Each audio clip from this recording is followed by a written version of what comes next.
Hey there friends, on today's video we are going to be setting up this Apple Watch. This is a Series 2, as you can see up there on the top, and this process is actually really simple. Let's get into it.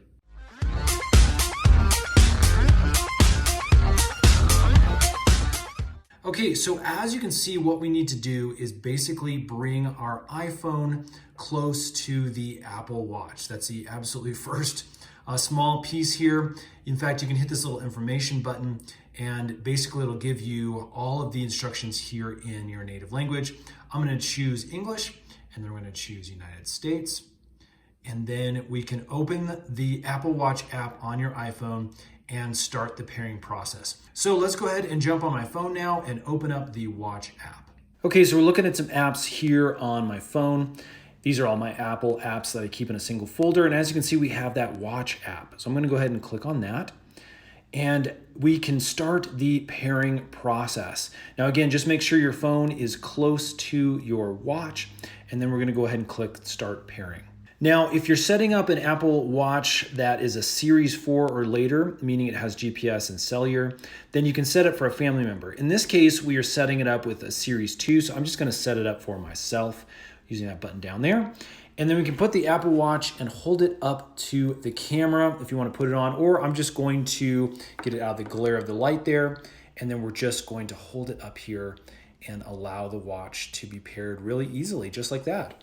And as I'm doing this, what you're seeing here on the screen is actually mirrored right on the watch. So you know that yes, you are paired to that specific version.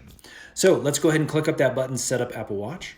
Now, this is where we're going to set up our wrist preference. This is important because you want to make sure things are aligned correctly based off of the wrist that you primarily wear it on.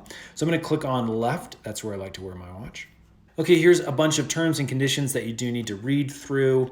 You can scroll, you can check these out later by clicking on Send by Email. I'm going to click the Agree button. At this point, we are going to be signing into our Apple account so that the two devices are linked. It's going to be using the information on your phone to set up your watch with your Apple account there. So this may take just a few minutes for those two areas to sync up. Okay, once it pairs with your Apple account, we can then go on to the next screen. And as you can see, it is asking if you want your workouts, your routes tracked. This is actually a really great, cool little feature so you can go back, check out your workouts, get some good statuses on the type of workouts that you're doing. I'm gonna go ahead and enable this, but if you don't want it tracking your specific locations, then you can click the Disable Route Tracking. So this next screen is gonna ask us if we wanna share our analytics from the watch with Apple, and basically this just allows them to get data from your specific watch so they can make improvements. I usually don't share, but this is another preference that you can go ahead and click on if you're okay with sharing that information. So again, this is just a little more information on shared settings. It actually will be sharing settings with your phone, which is actually pretty great. And then some watch faces and apps may use your location when location services is on. So again, just another disclaimer on shared settings. So this is another nice little feature with the Apple Watch. You can actually set a passcode so that you have to enable the passcode and able to see data on your watch. Again, a great little security feature. I'm going to go ahead and bypass this just for now. So let's go ahead and set up a passcode. Let me click on Create a Passcode. And then we are going to create a 4-digit passcode on the Apple Watch. So as you can see, a little digital keypad has come up on the watch. Go ahead and type in your 4-digit code, and that will set up the passcode directly onto the watch. Okay, after you have entered your code twice, you will then be directed to the next screen here. And as you can see, we have an activity options that come up. So we can either skip this step if you don't want activity notifications, or we can go ahead and click the setup activity. So the next screen will actually have some personal information based off of your Apple account that you can use. You can actually adjust those things. If needed, it's basically your weight and your birth date and a few other things that are specific to your body type. And then you can actually set a specific move goal, which is pretty cool. So we can do the buttons up top if you just want to hit the selected areas, or you can actually use the plus and minus buttons on the side and just go up and down for specific calories if that is helpful. Once we have our goal, we can actually click the set move goal button at the bottom. So then we also have a daily exercise goal. And again, the default here is 30 minutes per day.